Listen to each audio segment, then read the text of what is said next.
Bueno, a nuestro grupo le corresponde la técnica de reatribución cognitiva.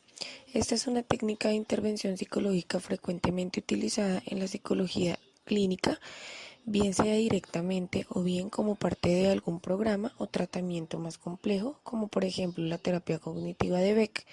Se trata de una técnica de tipo cognitivo que trata de trabajar sobre la atribución de las causas de los pacientes y que se caracteriza por basarse en ayudar al paciente a valorar cuáles pueden ser las causas de una situación determinada con el fin de discutir y modificar sus creencias o distorsiones cognitivas respecto a dicha casualidad, redirigiendo la atribución que realiza el paciente hacia una perspectiva más realista, objetiva o funcional.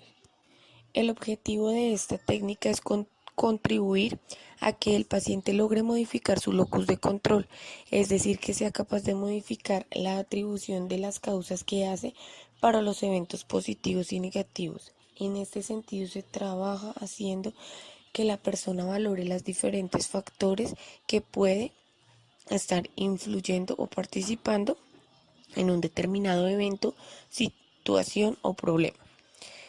Se logra reducir o eliminar los sesgos cognitivos vinculados a una atribución determinada de las causas de una situación.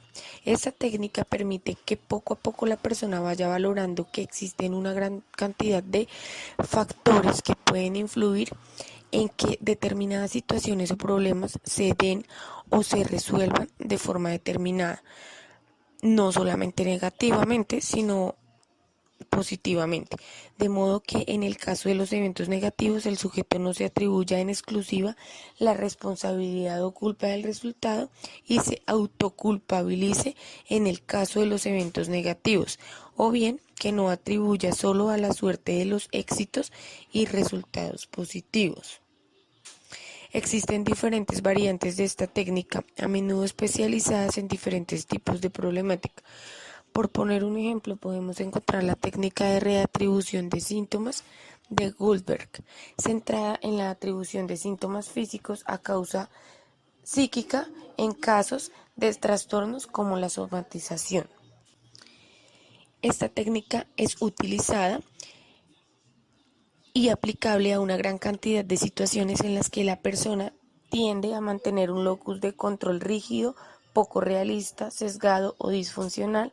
En ese sentido podemos estar hablando de tanto de problemas clínicos como de no clínicos, si bien resulta mucho más conocida en su utilización en los primeros, es decir, en casos clínicos.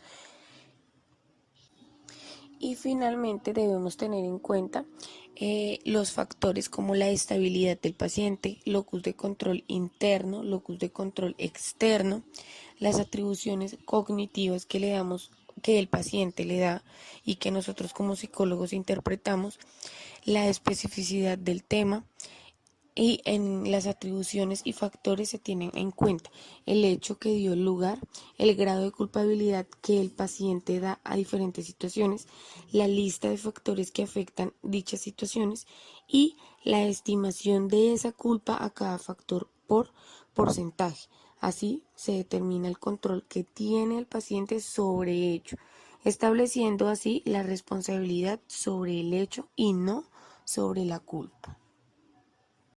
Buenos días, hoy iniciamos con la segunda sesión. En la primera sesión tú me comentabas que te sentías culpable por la inestabilidad emocional de tu hija. Cuéntame por qué sientes esa culpabilidad. Porque siento que la abandoné. ¿Por qué sientes que la abandonaste? Porque pues traté de hacer algo, o sea, algo mejor para ella, como para darle algo mejor a ella, y pues fue peor. ¿Por qué fue peor? Porque pues ella vivió cosas que no tenía que vivir. Porque una niña a la edad que tiene ella no tiene que trabajar, o sea, tiene que tener su niñez. ¿Y qué cosas ella vivió que piensas que no debió haber vivido pues a la edad que tiene? Pues, por ejemplo, cómo trabajar, o sea, aguantar humillaciones de otras personas, tener que ir a hacerle muchas cosas a otras personas, que no, o sea, no tiene por qué una niña de la edad de ella vivirlo.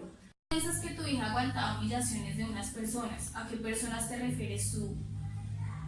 A mi papá, a mi madrastra, a mis hermanos. ¿Qué clase de humillaciones consideras tú que ella vivió pues viviendo con ellos? Pues, por ejemplo, que digamos, si mis hermanos decían que tenía que hacer esas cosas, tenía que hacerlo. Había muchas cosas que mi madrastra, un ejemplo, que no lavó las medias, entonces al ver que ella tenía que ir a estudiar, mojárselas para que se las llevara mojadas. O sea, son cosas que no tienen derecho, pues la verdad, ¿cómo le va a hacer eso a una niña? ¿Y alguna vez tuviste contacto con la niña y ella te comentara qué era lo que estaba sintiendo? Sí, claro, muchas veces. La verdad, pues yo solamente al ver todo eso, pues trataba de callar simplemente como por evitar problemas y que la niña terminara su año escolar. ¿Qué factores, pues vamos a hablar como de los factores que tú crees que incidieron en que tu hija pues estuviera viviendo con tu papá? Porque tú me dices que sientes que la abandonaste. Entonces, ¿qué factores piensas tú que inciden en que la hayas abandonado? Pues una era por mi expareja, porque él es una persona muy machista, la verdad nos maltrataba y no quería pues que mi hija viviera eso con él, no quería que le diera maltrato porque ya es una niña, va a entrar a su adolescencia y pues usted sabe que es un hombre ya mayor, se puede dar para muchas cosas, entonces no quería la verdad eso. ¿Qué tipo de maltrato pues no querías tú que tu hija viera? Golpes, groserías, la verdad era maltrato psicológico, físico. Ok, ¿tú consideras entonces que primero es por tu pareja? ¿Consideras que hay otro factor que de pronto incidió Sí, lo económico. económico? Lo económico porque en pocas palabras yo dependía de él. Yo tengo mis otros hijos, la cual dos son de él y un niño no es de él. Entonces, debido a lo económico fue que también tomé esa decisión. Lo económico. ¿Y consideras que hay otro factor que haya incidido de pronto en... Hay otra cosa por la que siento que también abandoné a mi hija. ¿Y qué es ese factor? Porque la verdad, pues el papá de mi hija está en la cárcel. Mi otro hijo pues es de papá diferente también, lo cual él no responde y pues la verdad me quedaba muy difícil responder por todos porque en sí pues son 4 hijos los que yo tengo. Entonces me quedaba muy complicado, trabajaba, sí trabajaba, pero la verdad no me alcanzaba. Cuando me fui a vivir con mi expareja ya no podía trabajar porque mi expareja no me dejaba trabajar. Entonces pues no recibía de ningún lado pues en sí dinero, me quedaba muy difícil. Bueno, tú me cuentas 3 factores. Entonces uno de ellos me decías que era por tu expareja, el otro por la parte económica y el otro porque no sentías apoyo, ya que el papá de tu niña está en la cárcel. Vamos a darle como un porcentaje a los factores donde tú me vas a indicar cuál consideras el que más porcentaje tiene que haya incidido. ¿Listo? Entonces, digamos al de la pareja, a tu expareja, ¿qué porcentaje tú le pones? Un 50%. Un 50%. A la parte económica, ¿qué porcentaje le colocas? Un 35%. Un 35%. Es decir, que y en la incidencia de pronto de que el papá de tu hija esté en la cárcel, ¿qué porcentaje le pones? Un 15%. Un 15%. ¿Estás dando cuenta que tú quisiste tomar la mejor decisión para la estabilidad de tu hija y de tus otros hijos? Sí, doctora, sí, la verdad sí me doy cuenta que toda la culpa no es mía. Bueno, ¿qué vamos a hacer por hoy? Por el día de hoy vamos a terminar y nos vemos en la siguiente sesión. Listo, doctora, muchas gracias. Esta es una invitación que hacemos para que hagamos una metacognición frente a nuestros pensamientos e identifiquemos los que son negativos, ya que nosotros recurrentemente podemos llegar a pensar que somos los únicos culpables de lo que nos pasa, sin tener en cuenta esos factores externos que nosotros simplemente no podemos controlar. Por ejemplo, la lluvia, el clima nosotros no lo podemos controlar, pero aún así nos sentimos culpables si hacemos una fiesta campal y nos llovió. Entonces, debemos pensar realmente cuál fue el porcentaje de nuestra culpa frente a ciertas situaciones y de esa forma nos liberamos de culpas y de cargas que no debemos llevar. No quiere decir que nos justifiquemos siempre y que entonces todo el mundo tiene la culpa menos yo, pero dentro de todas esas culpas cada quien tiene un porcentaje.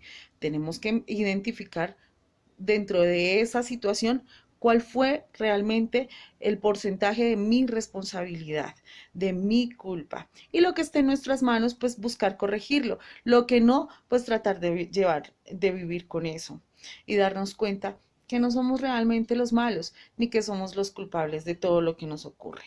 Hay cosas que nosotros simplemente podemos controlar, como otras que no. Debemos saber identificar cuáles son las que sí y cuáles son las que no, y de esa forma llevar una vida más tranquila. Es una invitación a pensar sobre lo que estamos pensando, que nuestra mente no nos juegue una mala pasada.